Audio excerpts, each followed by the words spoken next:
बिस्मिल्लाहिर्रहमानिर्रहीम, अस्सलाम वालेकुम। कैसे हैं आप सब लोग व्यूअर्स? उम्मीद है आप सब लोग खैरियत से होंगे।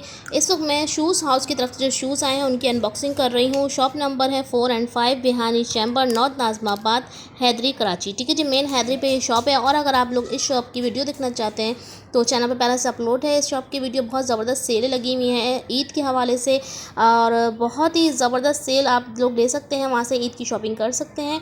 डिस्क्रिप्शन बॉक्स में मैं इनका लिंक भी डाल दूँगी और इनका कॉन्टैक्ट नंबर एंड एड्रेस भी डाल दूँगी, आप लोग चेक कर लीजिएगा।